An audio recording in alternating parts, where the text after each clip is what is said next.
Good morning.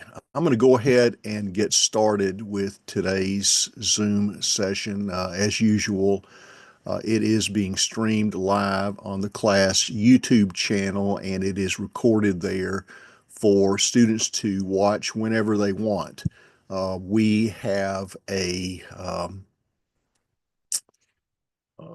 have only the final exam left. I had a student yesterday ask if the next exam was going to be contract breach and remedies or contract formation next. Um, and uh, and so I just asked, what does the syllabus and class schedule say?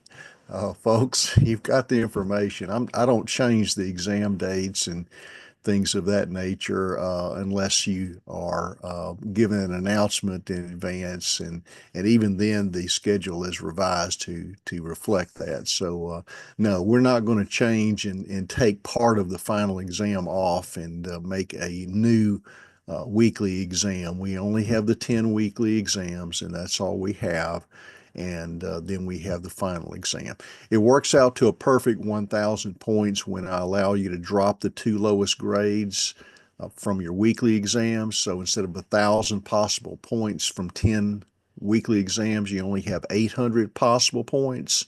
But then the final exam is worth 200 points. So 1,000 possible points, 900 points or more during the semester will give you an A, and 800 or more during the semester will give you a B. I don't like to talk about anything below that,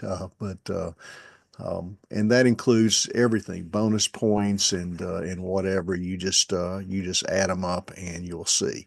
If you have, oh, I'm gonna go ahead and mention this. I've got about 25% of you that are correctly calculating how uh, to do a grade average.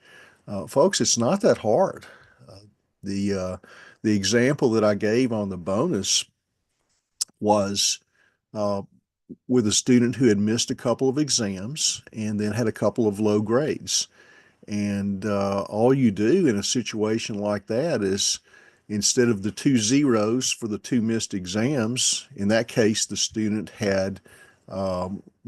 had made a 95% um, on the final. I made 190 out of 200. And so instead of the two zeros, you just took the 95% and gave that to the two exams. So they had 10 grades, including two 95 grades, not zeros. And then they dropped, I think, the 50 and the 60.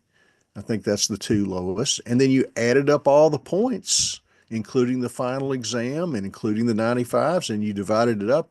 And you should have come up with a 90 average. It should have been an A. And I was trying to show you that, gee, here's a student that did not make great grades during the semester, missed a couple exams, failed a couple of exams, and yet made an A for the semester. So there's hope for you with that. But I would strongly encourage you to work through and know how to calculate your grade, particularly in a class like this where Canvas just can't do it. It can accumulate the points for you. I've got it set so it drops the lowest grades, and I wonder if I even should do that because it doesn't have the ability to substitute for that for a missed exam like I do.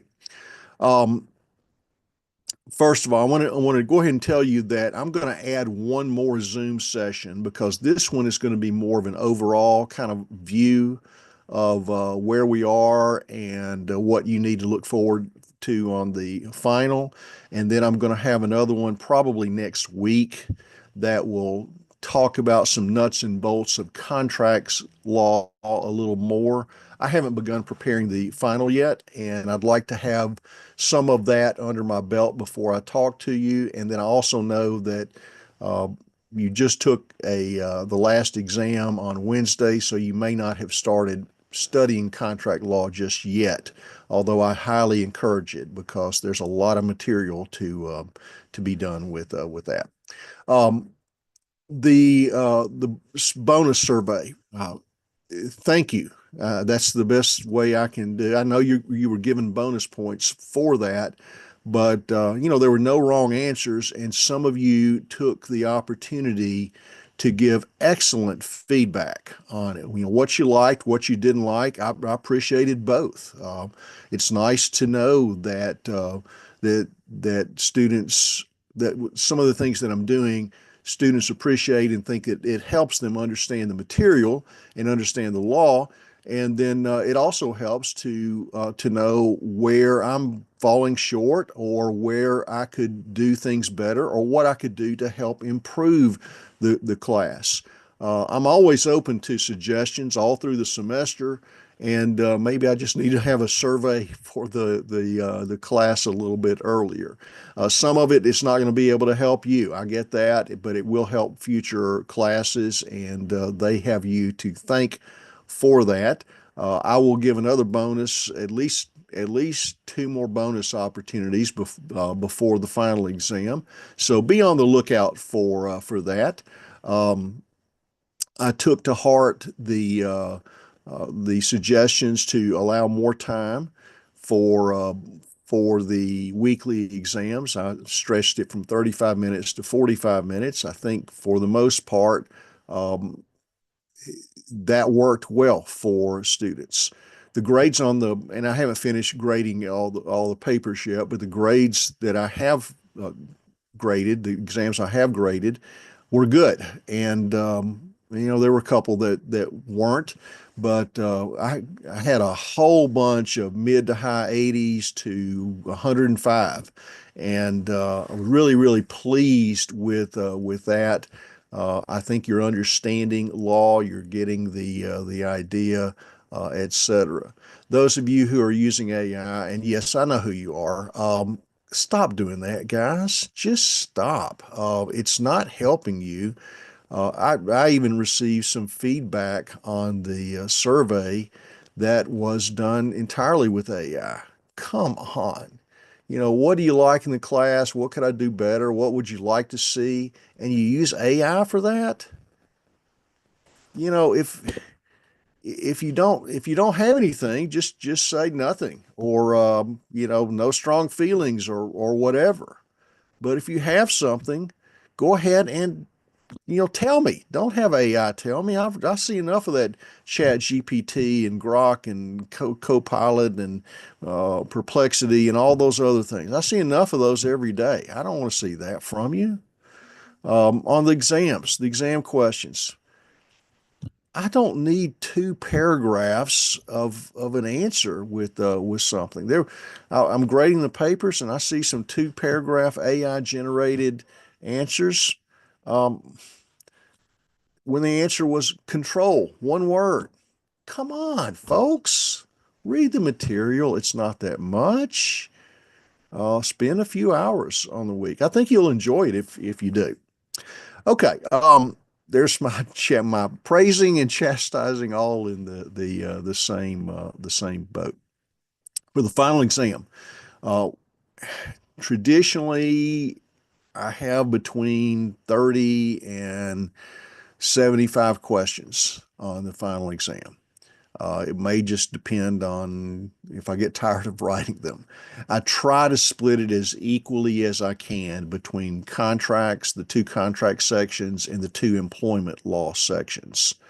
Uh, may not be perfectly split, but it will be fairly equitable. I would certainly advise you dividing your time equally between the two. The material is complicated. The Some of it's easy, but some of it will require you to really think and go through. I will require you to review my material, not just material that's out there in cyberspace. The AI generated answers aren't doing well with my material. And so, that's my safeguard against that. You're not helping yourself. I promise you're not helping yourself with that. Please stop doing that.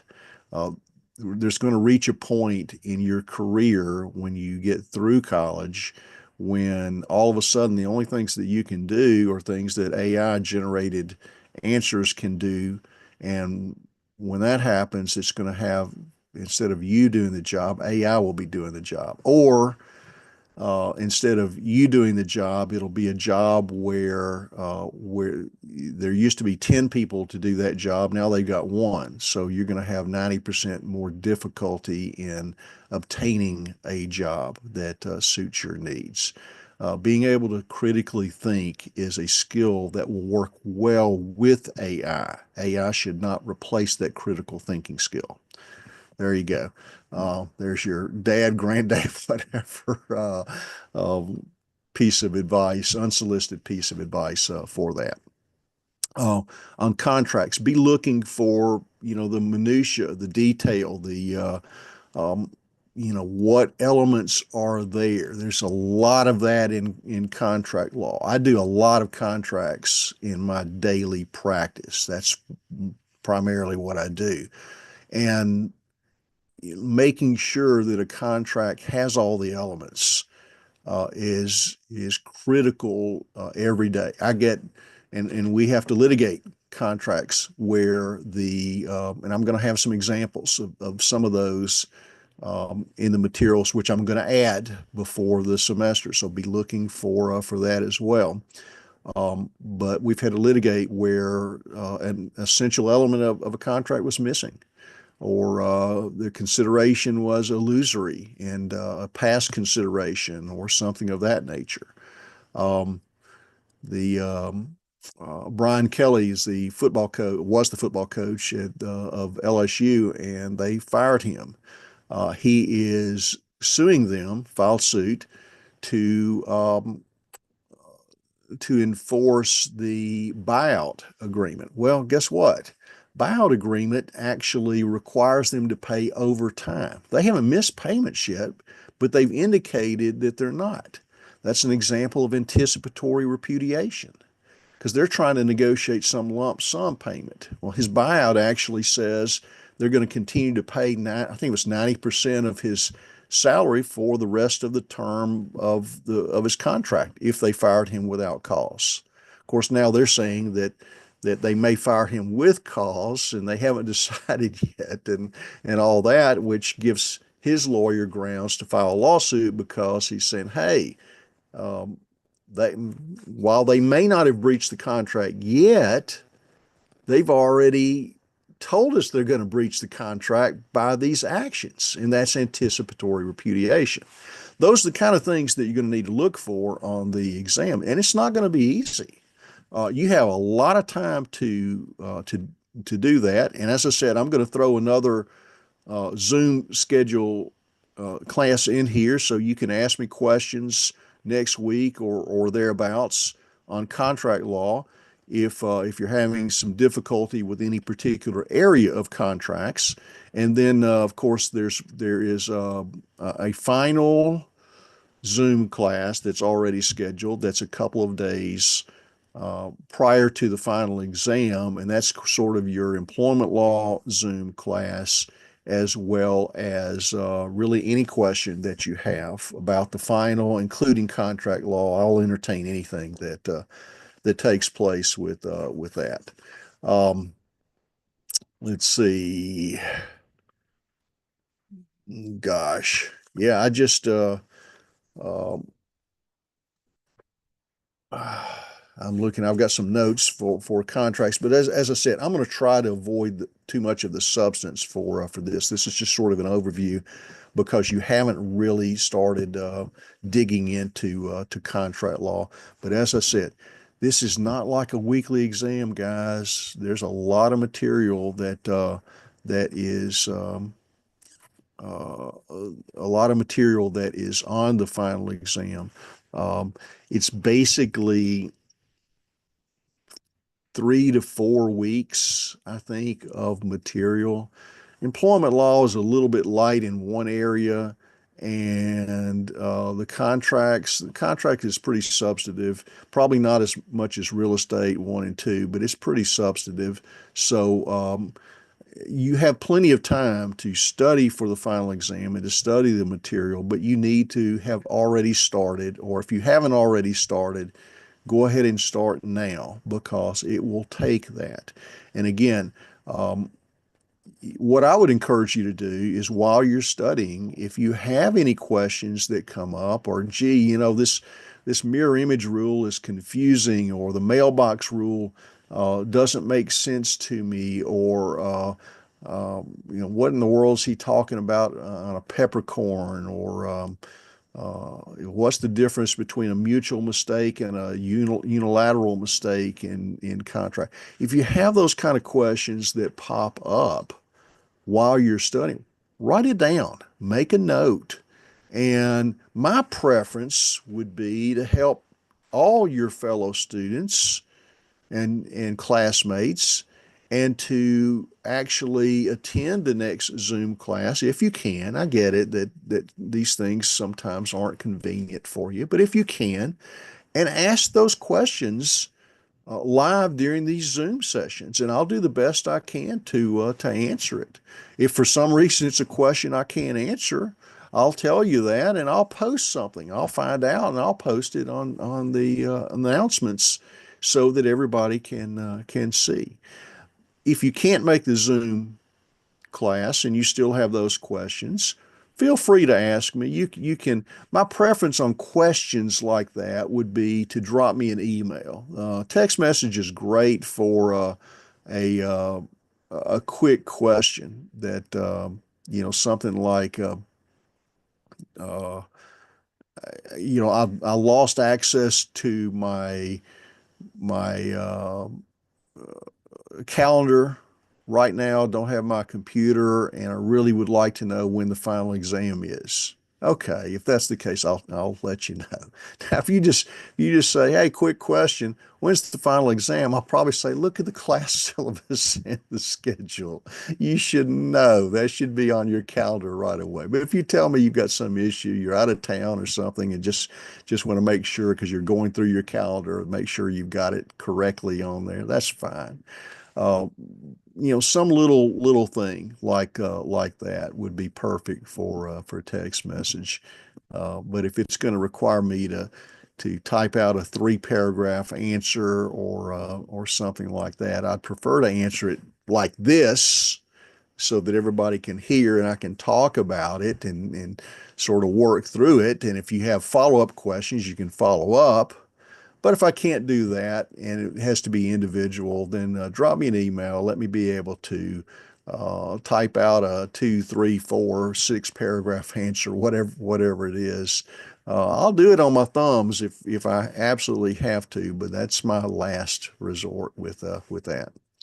Um, so next week or so we're going to have a contracts devoted Zoom session. Zoom number two before the final exam. This is Zoom number one, and it'll just be devoted to that. And then a couple of days before the final exam, which I might as well go ahead and can tell you if I can find my calendar, which is should be up here. There it is.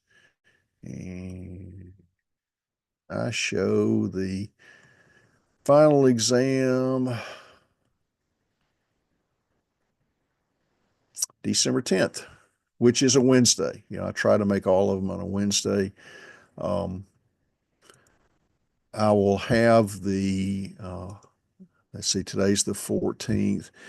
Yeah, the next Zoom will either be probably Friday the 21st or yeah, probably Friday the 21st, because I don't want to do it the week of Thanksgiving, because we're actually off technically that week. So probably the 20th or the 21st will be the next Zoom session, and then the final Zoom session is Monday, December 8th at 12 o'clock.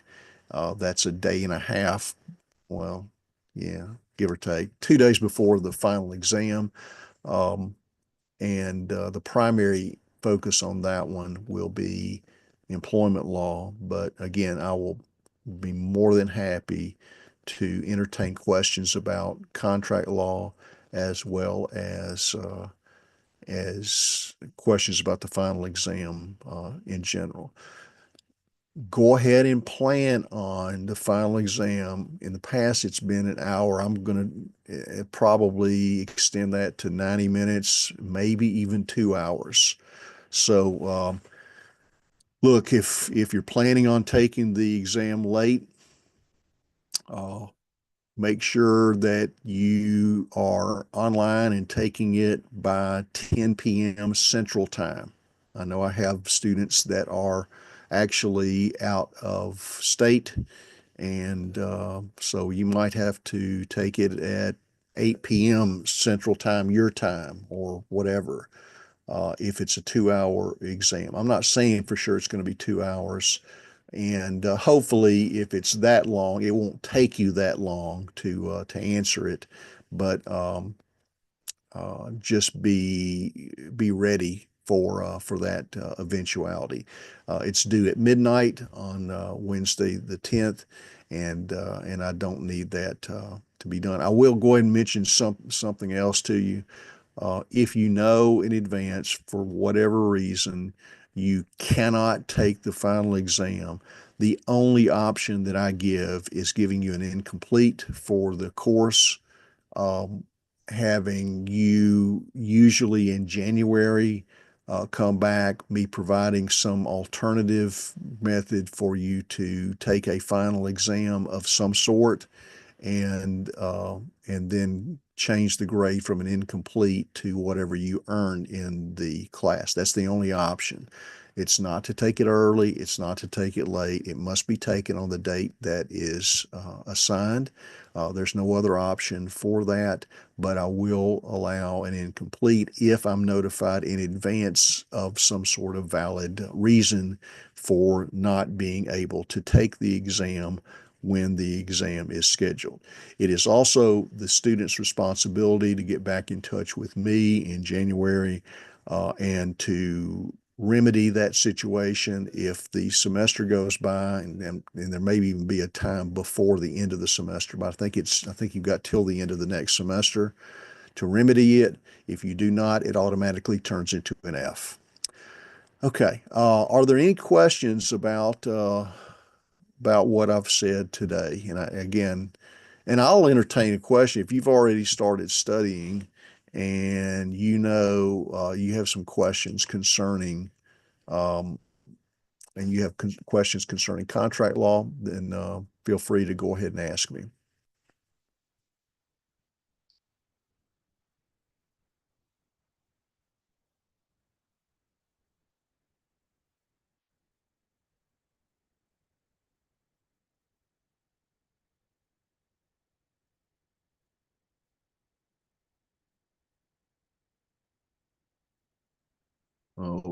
Okay, let me check the chat session just to make sure.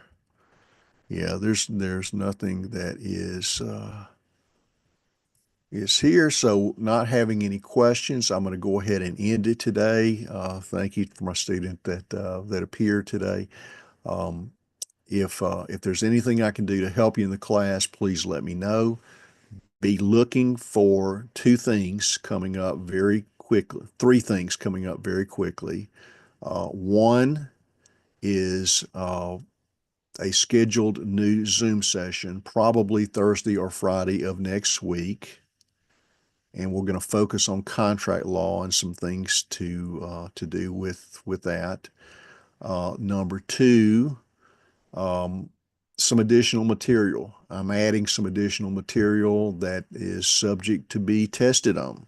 Probably will. If I'm going to take the time to add that, good chance that I'm going to have some test questions that come from it because I'm thinking about that. And then the third thing is be looking for some bonus questions. Oh, and before I let you go, I really appreciated this, and by golly, that student was right. Um, I will I will try my on these pre-exam Zoom sessions where I've got a remarkable tablet it's called Remarkable. It's not remarkable. That's just the name brand of it. And that's where I keep and write notes and things of that nature for these Zoom sessions. and I have a little storyboard that format that I like to use for the pre-exam kind of things, where I make my little notes on what to talk about on these Zoom classes. And one of the students said their suggestion to me on their king or queen of the world question was, "Gee, Mr. Cartwright, can you please type your notes on or your bullet points on those kind of things? You have Dr. Chicken Scratching handwriting." they and they were right. I I cannot agree any more than I do with them. I will try to do better. I may not type them, but I will try my best to. It may be the student that's here that made it. You are dead right that my handwriting is terrible, and I need to do a better job with that, and I will. And I'll do it for the upcoming two Zoom sessions that are still available, and it was yeah, okay. And then and now, but the main beneficiaries of that will be next semester's students. So I'll try to redo all of those with there. Thank you for being there. Thank you for that suggestion. Again, I really do appreciate the effort and time. And frankly, I'm adding bonus opportunities because I'm in such a good mood with what all of you did with respect to the feedback. It really is helping me as an instructor, and I'm going to do my very best job to help you succeed in the class. And part of that's going to be giving you some bonus opportunities. So probably not just one, probably not just two. You might even have three bonus opportunities before the end of the semester. Be checking your email, have your email set so that when an announcement is posted on Canvas, it automatically comes to you. There's a way to set that. I don't know how to do that. Work that out with tech people. If you don't know how, you probably know how. But if not, be checking Canvas regularly. I always tell people, just check in once a day. And if nothing else, once every 2 days. But I think I check in every day with that. Anyway, y'all have a good weekend. Thank you for being here today, and good luck with your studying. I will see you next Thursday or Friday.